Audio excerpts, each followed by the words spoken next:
Hello students, आप कैसे हैं? उम्मीद करते हैं सब अच्छे होंगे। आज हम लोग डिप्लोमा सेकंड सेम की एक नया वीडियो लेके आ रहे हैं। इसमें व्रत के लिए देखेंगे कि व्रत किसे कहते हैं और इसकी जनरल इक्वेशंस क्या होती हैं और व्रत के डिफरेंट टाइप से इक्वेशंस क्या होती हैं। इस चीज़ को हम लोग सीखने वाले हैं। ठीक है, आइए सबसे पहले मैं बात करता हूँ व्रत की। व्रत इंग्लिश में कहते हैं सर्किल। ठीक है, व्रत होता क्या है इस चीज़ को समझ लेते हैं।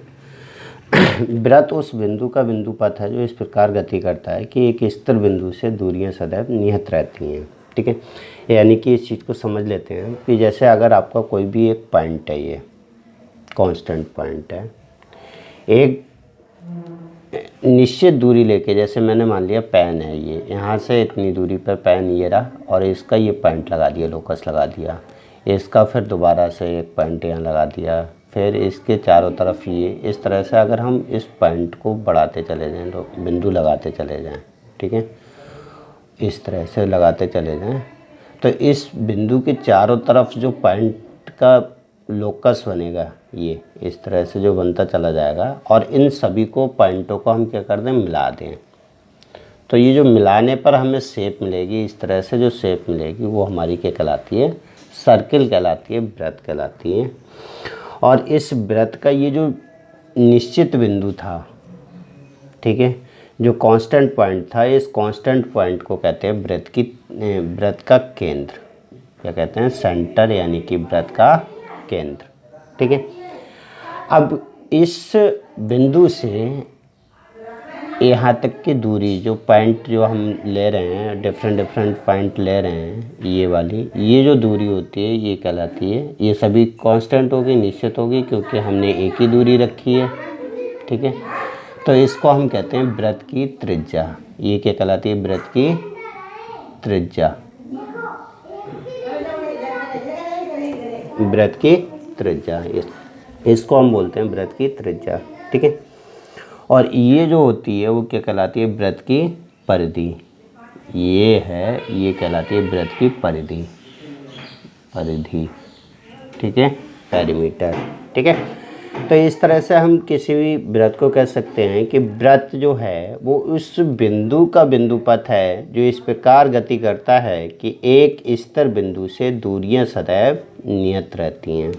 ठीक है, ये हमारी डेफिनेशन हो जाएगी व्रत की। ठीक है, तो आइए डेफिनेशन को लिखते हैं। डेफिनेशन क्या होगी,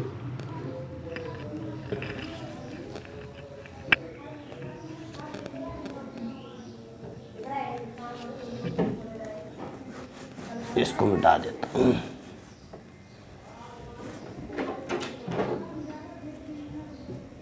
व्रत उस बिंदु का बिंदु पथ है, उस बिंदु का बिंदु पथ है जो इस प्रकार गति करता है कि एक स्थिर बिंदु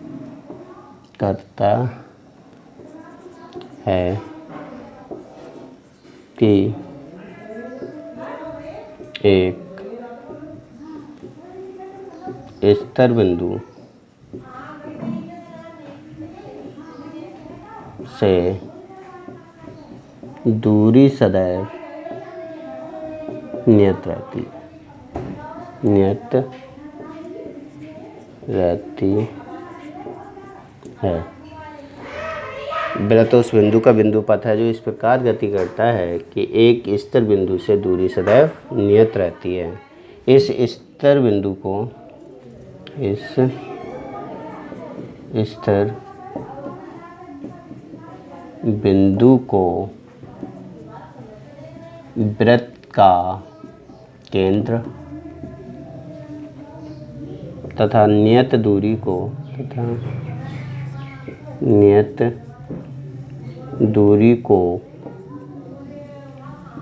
व्रत की त्रिज्या कहते हैं। ठीक है। एक स्थिर बिंदु को वृत्त का केंद्र तथा नियत दूरी को वृत्त की त्रिज्या कहते हैं। ठीक है। अब देख लीजिएगा कि जैसे कि आपका छोटा सा बना देता हूँ, ये आपकी वृत्त की त्रिज्या है, ये क्या है, निश्चित दूरी है, और इस तरह से आपके ये पॉइंट होंगे, ये लोकस हो गया इसका। ठीक है, इस तरह से आपका ये। ठीक है, तो यहाँ से चाहे ये वाली डिस्टेंस ले लो, ये डिस्टेंस ले लो, ये डिस्टेंस ले लो, ये डिस्टेंस ले लो, हमेशा कैसी रहेगी, बराबर रहेगी। तो ये जो डिस्टेंस होगी इसको हम कहते हैं त्रिज्या, रेडियस जैसे बोलते हैं, और ये जो होता है वो हमारा कहलाता है केंद्र, जिसको हम कहते हैं, ये वाला पॉइंट जो होता है उसको केंद्र कहते हैं, जिसको इंग्लिश में कहते हैं सेंटर। ठीक है, क्लियर है। वृत्त की डेफिनेशन आपको बहुत अच्छे से समझ में आ गई होगी। ठीक है, अब मैं वृत्त के अलग अलग डेफिनेशन और लेके चलता हूँ।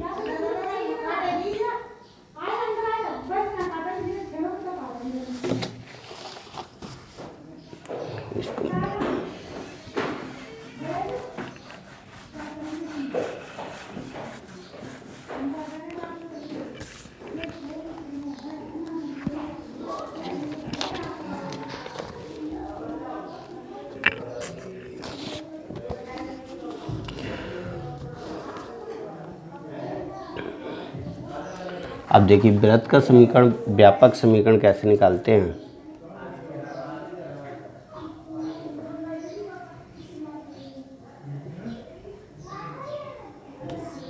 व्यापक समीकरण, ठीक है,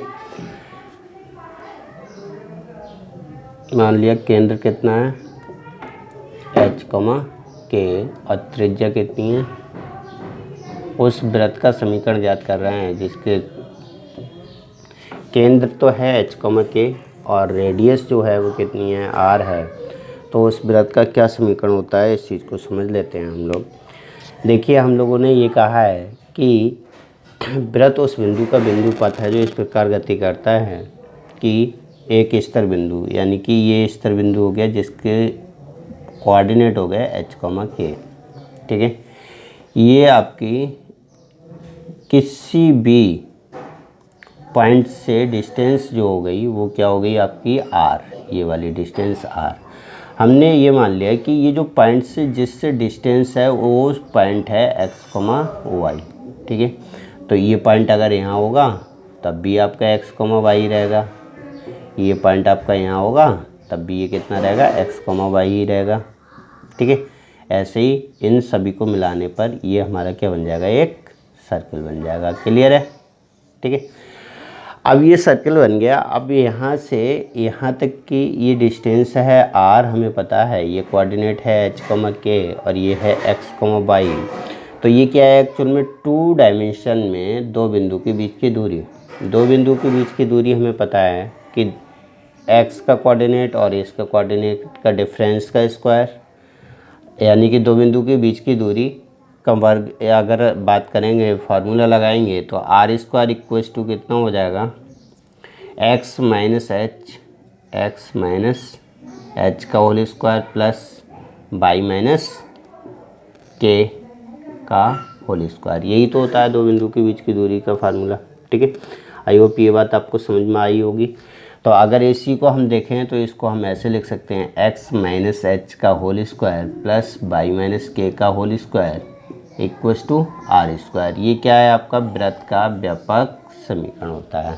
ठीक है, अब इसी को अगर मैं एक्सपेंड कर दूंगा तो ये कुछ इस तरह से हमें दिखाई देने लगेगा, एक्स स्क्वायर, ठीक है, और प्लस का एच स्क्वायर माइनस का 2hx, ठीक है, और प्लस का वाई स्क्वायर प्लस का के स्क्वायर और माइनस का 2yk और equals to r square. Clear है, ये बात आपको क्लियर हो गई होगी।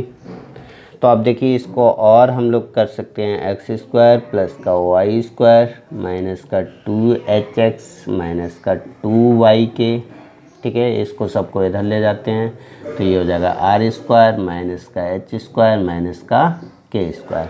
ठीक है, तो इसको हम एक और नया नाम दे सकते हैं, ये हो जाएगा एक्स स्क्वायर प्लस का वाई स्क्वायर माइनस का 2hx और माइनस का 2yk और प्लस इसको इधर ला के कॉन्स्टेंट c करके दे रहे हैं। ठीक है, तो ये आपका क्या हो जाता है, वृत्त का व्यापक समीकरण हो जाता है, जिसमें अगर हम इसको देखें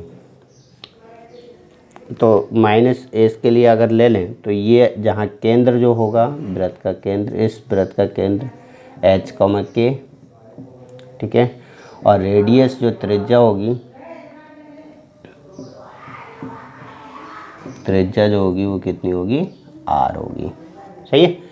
तो ये उस वृत्त का व्यापक समीकरण है जिसके केंद्र जो है एच कॉमा के है और रेडियस जो है वो कितनी है, आर है। आई होप ये आपको अच्छे से समझ में आ गया होगा। ठीक है, इस वीडियो में इतना ही, बाकी हम नेक्स्ट वीडियो में देखेंगे। Thank you for watching this video.